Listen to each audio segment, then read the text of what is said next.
George Steinbrenner closed out his 17-year tenure as general partner of New York Yankees today by naming Gene Michael to replace Pete Peterson as vice president and general manager. I thought I'd come down for a few moments to show you that I am not remorseful, I'm not in shock. Actually, I feel pretty good about things. I will be, as you know, resigning as general partner, managing general partner, sometime today. And I'll answer a few questions, but not too many. I really feel very, very good, very good. Okay, can I answer just a couple?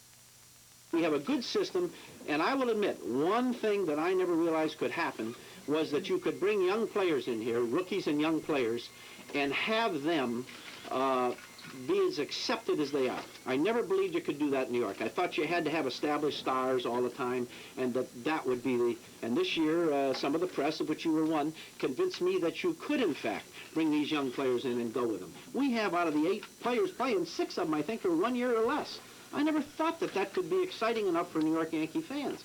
But, I mean, it's great. I enjoy it. I watch him. One day, one guy will throw it in the dugout on one play and hit a 3-run homer the next play.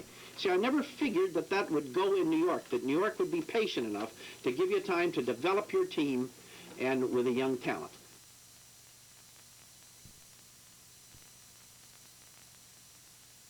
I did once. I hope that the fans will get along with me sitting with them. Can't come in the press. Can't come in the press box, right. That's a blessing. Well, I've been here 21 years. I added them up the other day just so I could tell you that. I think I'm the first one that's ever been back here twice as general manager. We've had a lot of repeats on managers, we all know that, and I've had a lot of opportunities here. And because of this opportunity that this job presents right now, that's why I am taking this job. It's a very good contract. It's a great opportunity. And I'll field any questions you want. With all that was happening with the Yankees front office today, there still was a game to be played at Yankee Stadium. In the top of the first, George Bell singles to left field to score Junior Felix from second base. That was RBI number 76 for George Bell, and the Blue Jays lead 1-0. We go to the bottom of the first, and Oscar Azocar doubles down the left field line, scoring Roberto Kelly, and that makes the score 1-1. And the Yankees go ahead 4-1 on this Kevin Moss blast into the right field seats. For Moss, that was his 28th RBI and his 15th home run of the season. It scored Mel Hall, and the Yankees lead 4-1. After an RBI double by Mookie Wilson and an RBI single by George Bell, the Blue Jays were back in the game 4-3. And then Mookie Wilson would come up again in the top of the 4th inning. He had 4 RBIs last night, and he comes up with his second tonight with this single into right center field. This scores Manny Lee, and the score is tied at 4. The score would become 5-5, and the game would go into extra innings, but in the bottom of the 11th, with Kevin Moss running from third base, Alvaro Espinosa chops a single over Tony Fernandez's head. The Yankees win 6-5. Greg Cadaret picks up the win. He's 5-4, and Jim Acker takes the loss. He's 2-3. And for the Yanks, that was their 4th straight win. To make it 1-0 with bases loaded and 1 out. Lee Stevens with this ground out RBI number 17, as the Angels could only score 1 time with the bases loaded. It would become 2-0 in the top of the 2nd. That's when rookie Pete Coachman will pick up his 3rd RBI. Brought up just on Friday, he will score Johnny Ray with this single to left field, and it's 2-0 California. Tigers would get their first hit off of Mark Langston in the bottom of the 3rd. That would be Alan Trammell, a 3-run home run, his 11th home run of the season. This one going into the left field seats. 3-2 Tigers as they score all 3 runs on just 1 hit through 3 innings of play. It would remain 3-2 until the top of the 7th. That's when Dante Bichette would pinch hit for Max Venable.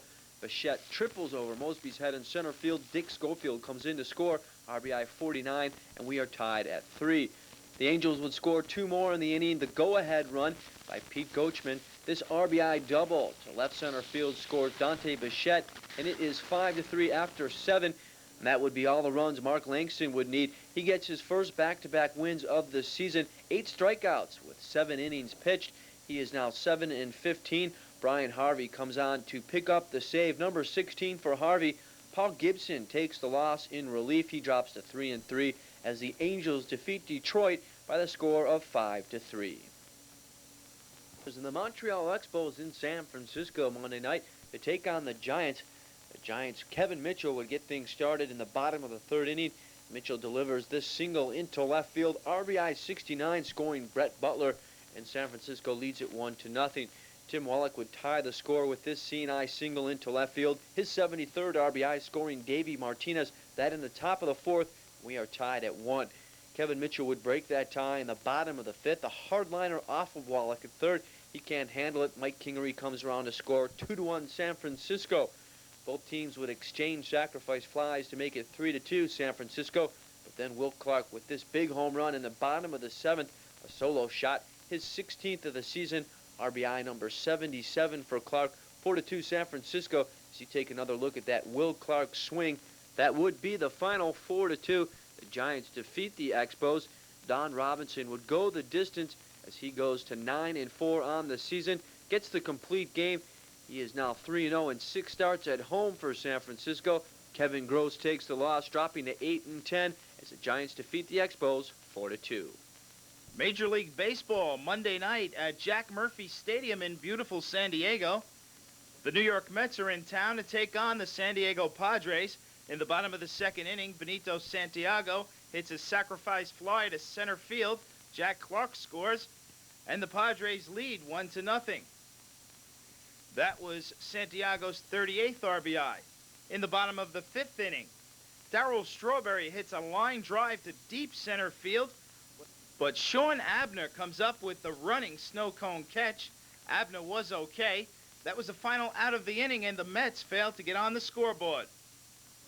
With the San Diego Padres leading 1-0 in the bottom of the 5th, Sandy Alomar Jr. leads off, and he greets Sid Fernandez with this solo home run into the left field seats. For Alomar, that's his 4th home run of the season. It is 49th RBI. And the San Diego Padres take a 2-0 lead. The only bright spot for the Mets came at the top of the 8th inning. Darryl Strawberry facing Padre reliever Greg Lefferts. Strawberry connects on Lefferts' pitch and sends it over the right center field wall for his 28th home run of the year, his 79th RBI. That made the score 3-1. That would be the final.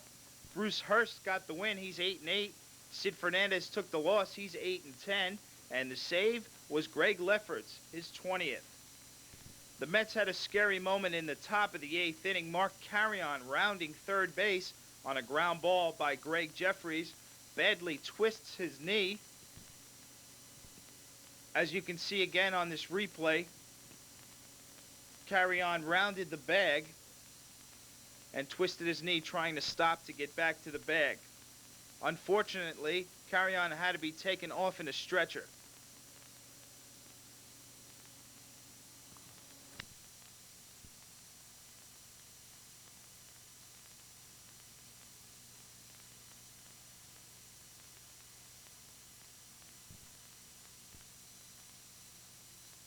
Major League Baseball Monday night, a hot night at Arlington Stadium in Texas. The Rangers take on the Seattle Mariners.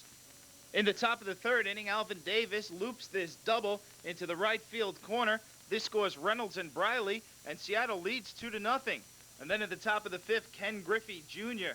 unloads on this 2-run blast to the right field seats. Home run number 17, RBIs 57 and 58. And the Seattle Mariners take a 5-0 lead. In the bottom of the 5th, Gary Green would stroke a single into right field and score Ken Reamer. That would make the score 5-1. And Gary Pettis' sacrifice fly scored Jeff Houston. That made the score 5-2.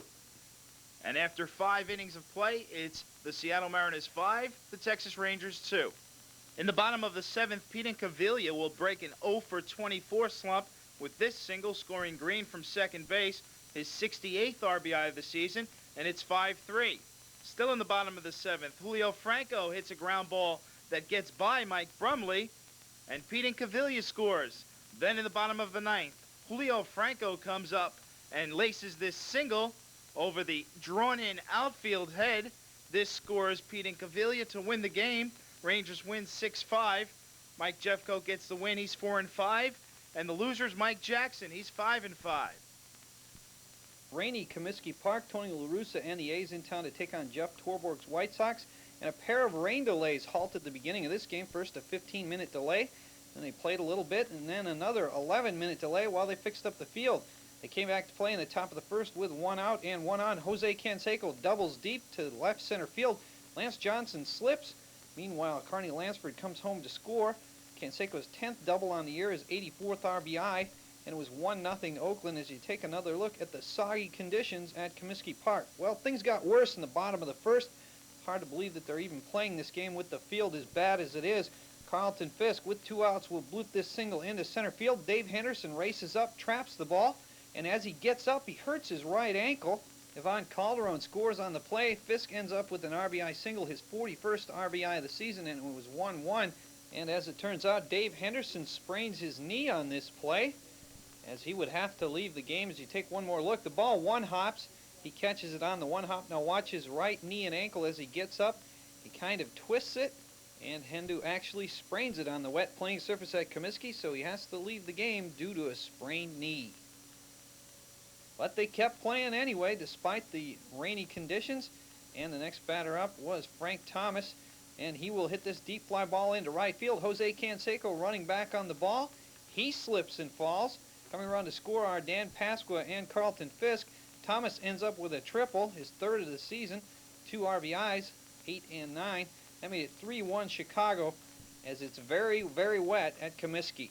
In the bottom of the 6th, the Chicago White Sox continue to pour it on Dave Stewart with 1 on and 2 out. Sammy Sosa, the batter, he crushes this one into the upper deck for his 12th home run of the season. RBIs number 54 and 55. And the White Sox led it 5-1 as Sammy Sosa cracks the 2-run homer. And some fans out in the outfield threw some jocks on the field in reference to Dave Stewart saying that the White Sox players couldn't hold his jockstrap. Well, the White Sox roughed him up for 6 runs on 9 hits through 7 innings. They scored 5 more off his relief help, Reggie Harris, in the bottom of the 8th. This capped it off. Dan Pasqua with the fly to left field. Doug Jennings runs over, misses the ball. That's an error on Jennings. Coming around to score is Von Calderon. That made it 11-1 Chicago as they rolled over the Oakland A's on this Monday evening in the first game of the series. In the top of the 9th, Jose Canseco up against Jack McDowell. He cracks this one deep, but it's foul as it goes off the roof at Comiskey Park. A foul ball by Jose Canseco, a big foul home run, and Jose thought he should have had that one. Well, the next pitch, Jack McDowell would strike out Jose Canseco with the heat as he burns this one right down the pipe, and Jose swings and misses. So Jack McDowell had 8 strikeouts in the game, only allowing 3 hits. Jose still upset in the dugout.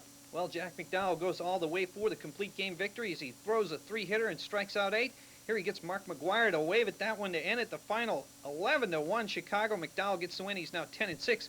Stewart takes the loss. He's 17-9. And the White Sox are out the A's.